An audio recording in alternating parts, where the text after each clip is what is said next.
नमस्कार, मैं हूं पवन त्यागी। भारत में रामनवमी के दिन हिंदुओं ने शोभा यात्राएं निकाली, लेकिन उस दिन कुछ लोगों को ये जो रामनवमी पर राम के भजन गाते हुए शोभा यात्राएं निकाली गई, ये सहन नहीं हुई और इसके कारण से कई राज्यों में दंगा भड़क गया। राम यात्राओं पर हमले किए गए, पेट्रोल बम डाले गए और पश्चिम बंगाल और बिहार में तो बमों से हमले किए गए।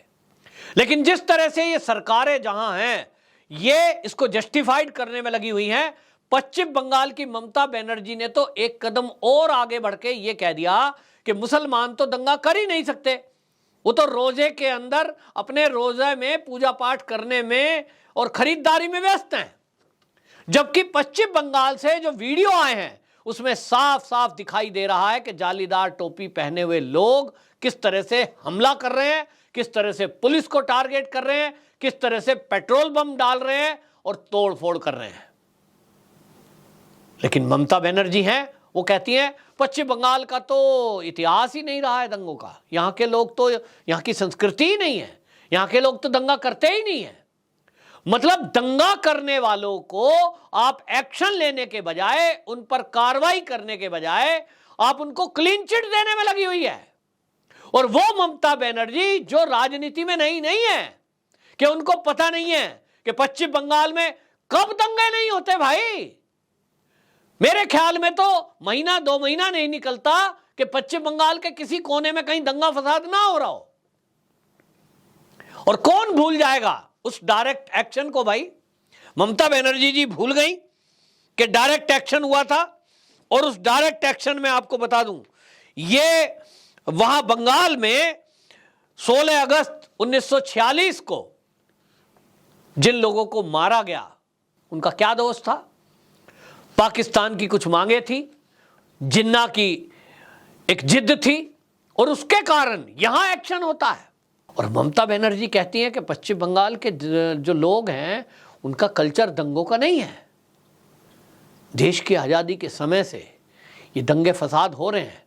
आप कहती हो कि राम और वाम ने हाथ मिला लिया है, यानी टीएमसी का तो कोई रोल ही नहीं है। राम माने आप भाजपा को कह रही हैं और वामपंथियों को कह रही हैं कि ये जो दंगे हो रहे हैं ये वामपंथियों ने बीजेपी वालों से मिलकर किए हैं। ममता बनर्जी जी एक कदम आगे बढ़ जाती हैं और वो कहती हैं कि साहब ये जो मुस्लिम हैं वो तो जो है पूजा पाठ अपने और इसमें लगे हुए हैं, खरीदारी में लगे हुए हैं। तो फिर तो इसका मतलब ये हुआ, आप साफ कह रही हैं। और आगे बढ़कर ममता बनर्जी कह रही है दंगे के लिए भाजपा वाले तो बिहार से किराए पे लाए लोगों को। मतलब आप समझ लीजिए कि इसका मतलब बिहार में दंगा करने वाले लोग रहते हैं, उनको किराए पे लाया गया है। किराए पे लाया गया तो आपकी पुलिस क्या कर रही है? पुलिस कर रही है कि अगर एक मोहल्ले में 50 हिंदू लड़कों को पकड़ा जाता है तो 5 मुस्लिम लड़कों को पकड़ करके ले जाते हैं, 5 को बाद में छोड़ दिया जाएगा। बैलेंस बनाने के लिए इस तरह की काम किए जा रहे हैं, लोगों का ये कहना है। वीडियोज आ रहे हैं, वहां से आगाजनी की ये तस्वीरें आ रही हैं। लेकिन ममता बनर्जी एक विशेष वर्ग को खुश करने के लिए क्लीन चिट देना चाहती हैं। जब तक हकीकत को ममता बनर्जी नहीं स्वीकार करेंगी तब तक ये दंगे रुक नहीं सकते। ममता बनर्जी दीघा में बोल रही थी और दीघा में बोलते हुए उन्होंने कहा कि ये जो अभी आने वाली 6 तारीख है, आप जानते हैं कि 6 तारीख में हनुमान जयंती है। वो कहती हैं कि 6 तारीख में फिर से हनुमान जयंती के दिन दंगे होंगे। और वो सवाल उठा रही हैं कि रामनवमी का जुलूस निकला तो भाई इन्होंने अगले 5 दिन तक क्यों निकाला, उसी दिन क्यों नहीं निकाला? तो भाई ठीक है, आपकी पुलिस ने जैसे परमिशन दी कि एक साथ एक जगह यात्राएं नहीं निकलेंगी तो अलग अलग तारीख पे निकाल दिया। तो फिर आपकी पुलिस प्रोटेक्शन होती और जो दंगाई है उनके पास पेट्रोल बम, उनके पास जो पत्थर हैं वो कहां से आ गए? आपने ये कहा पहले दिन जब आपसे पत्रकारों ने पूछा कि दंगे हो रहे हैं, आप क्या कहना चाहती हैं, तो आपका बयान होना चाहिए था एक सीएम होने के नाते कि हम हमारी पुलिस को आदेश देते हैं कि जो भी दंगाई हैं उन पर सख्त एक्शन लें। लेकिन आपने क्या कहा कि हिंदुओं को जो रूट दिया गया था पुलिस की तरफ से वो रूट बदल दिया और वो रूट बदल करके उधर चले गए जो मुसलमानों का मोहल्ला है। और हमने उनको मना करा था कि ये मुस्लिम मोहल्ला है, इसमें ना जाएं। अब ममता बनर्जी जी, आप सीएम हैं, आप ऐसा कैसे कह सकती हैं कि फला शहर मुसलमानों का है, उस शहर में ना जाएं, फला गली मुसलमानों की है, इस गली में ना जाएं। कल को आप मुसलमानों को कहेंगी कि यह गली हिंदू की है, इसमें ना जाएं। तो क्या पश्चिम बंगाल में अब शहर, गलियां ये हिंदू और मुस्लिम हो गई हैं? ये कैसा बयान था? एक मुख्यमंत्री यदि जनता को यह भरोसा नहीं दिला सकता कि वो पश्चिम बंगाल में जहां चाहे जा सकते हैं, उनकी सुरक्षा करना सरकार की जिम्मेदारी है और सरकार इस जिम्मेदारी को निभाएगी।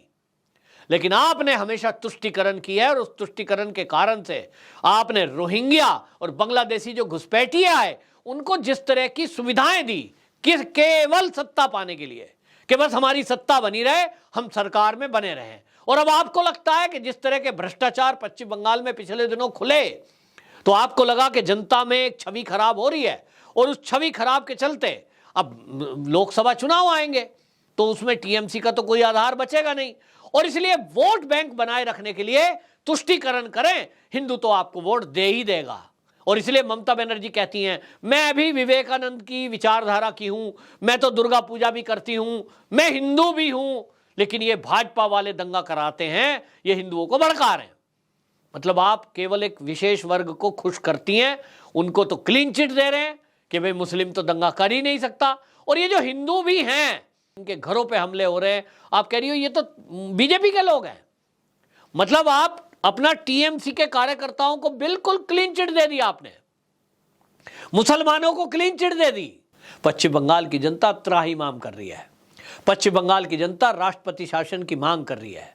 भारतीय जनता पार्टी के नेताओं ने, खासतौर पर लोकेट चटर्जी ने जिस तरह से प्रेस कॉन्फ्रेंस करके सारी चीजों का खुलासा किया, उन्होंने कहा कि अब तत्काल आवश्यकता है कि केंद्रीय सुरक्षा बलों की यहां तैनाती की जाए और यहां राष्ट्रपति शासन लगाया जाए, वरना यहां हिंदुओं को जिस तरह से टारगेट किया जा रहा है, पहले भी चुनाव के बाद जो रिजल्ट आए थे और जब हिंसा हुई थी, बहुत सारे हिंदू वो अपना घर छोड़ करके असम में चले गए, कुछ लोग घर छोड़ करके दूसरी जगह चले गए, लाखों की संख्या में। और यह लगातार हो रहा है देश की आजादी के बाद से। तो पश्चिम बंगाल लगातार जलता रहा। लोगों को उम्मीद थी कि टीएमसी आई है, कम्युनिस्टों ने जिस तरह से बमों पर रिसर्च की है और बमों को बनाकर वो हमला करते थे, जिस तरह से नक्सलवाद को फैलाया, ममता बनर्जी आई तो इसको कंट्रोल करेगी। लेकिन लोगों का यह कहना है जो पश्चिम बंगाल में रहते हैं, वो कह रहे हैं कि ममता बनर्जी ने केवल अपना वोट बैंक पर ध्यान रखा, मेरी सत्ता कैसे बनी रहे इस पर ध्यान रखा, और जो वामपंथी विचारधारा के लोग थे, जो नक्सली लोग थे, वो ज्वाइन कर लिया टीएमसी को। यानी टीएमसी इस समय वामपंथी पार्टी हो चुकी है। नाम ऊपर बस कवर लिखा हुआ है, अंदर जो पैकेट के अंदर है वो वामपंथ है और ऊपर से नाम लिखा है टीएमसी। और इसीलिए ममता बनर्जी के भी काबू से ये सब चीजें बाहर है। ना तो भ्रष्टाचार सरकार में रुक रहा है और ना इस तरह की हिंसा रुक रही है। हां, रुक सकती थी कि ममता बनर्जी अगर सत्यता को स्वीकारती और पहले ही दिन इस बात को समझती और पुलिस को यह कहती कि आपको सख्ती से काम लेना है, जो भी दंगा करे, कोई भी दंगाई हो, हिंदू हो या मुस्लिम, आपको पक्षपात नहीं करना है, सख्ती से काम लेना है। लेकिन यदि आप एक विशेष वर्ग को यह कह देंगी कि मुसलमान तो रोजे में पूजा पाठ करते हैं, तो भाई हिंदू तो पूजा पाठ करता ही नहीं, इसका मतलब तो आप किस तरह की भाषा बोल रही थी। इसीलिए यहां हुआ, और मैं इसीलिए ममता बनर्जी को यह याद दिलाना चाह रहा हूं कि जो आपने शब्द कहे कि पश्चिम बंगाल के लोग तो शांति प्रिय है, इनके तो कल्चर में दंगा नहीं है, कोई साल ऐसा नहीं गया कि पश्चिम बंगाल में बड़े दंगे ना होते हों। अब सवाल उठता है कि आखिरकार जनता करे तो करे क्या।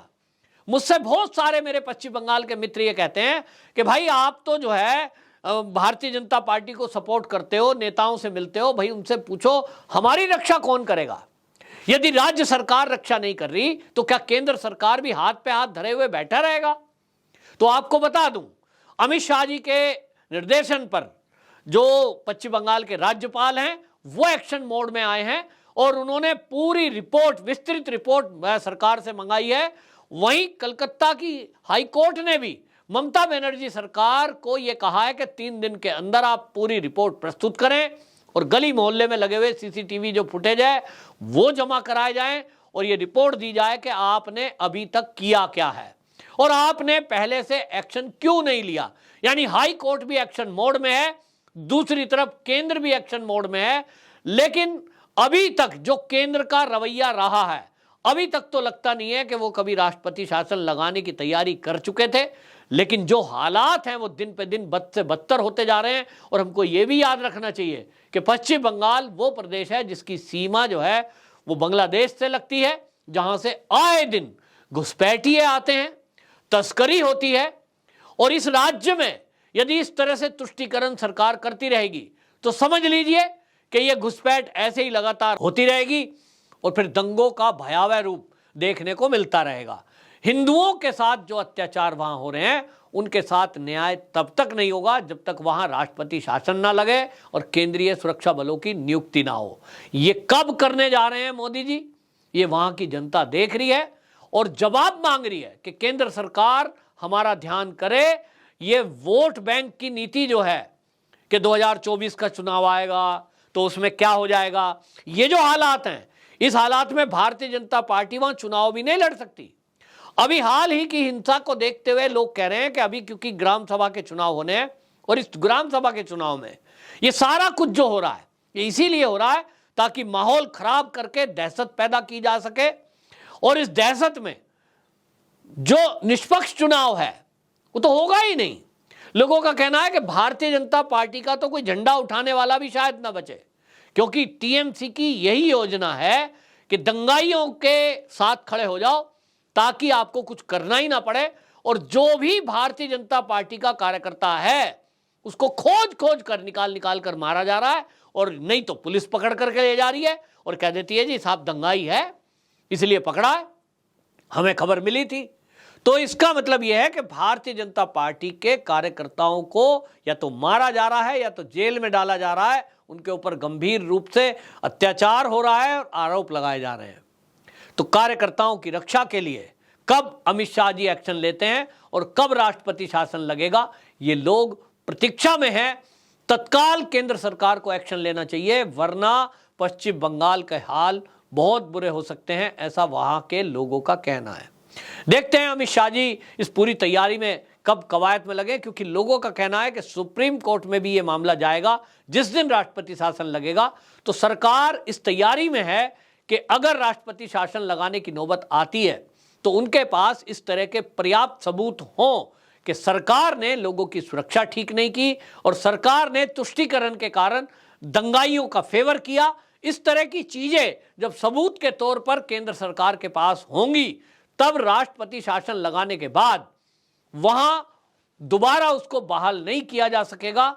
लेकिन उसके बाद जब चुनाव होगा, क्या वो 6 महीने के अंदर चुनाव कराना पड़ेगा, तो क्या ये पुलिस निष्पक्ष चुनाव होने देगी? बड़ा सवाल तो ये भी है और इसीलिए केंद्रीय सुरक्षा बलों की नियुक्ति की मांग की जा रही है। सरकार हर पहलुओं पर विचार कर रही है और अगले जो कुछ दिन हैं इनमें देखने को मिल सकता है कि अमित शाह कोई सख्त एक्शन पश्चिम बंगाल में ले सकते हैं। वंदे मातरम।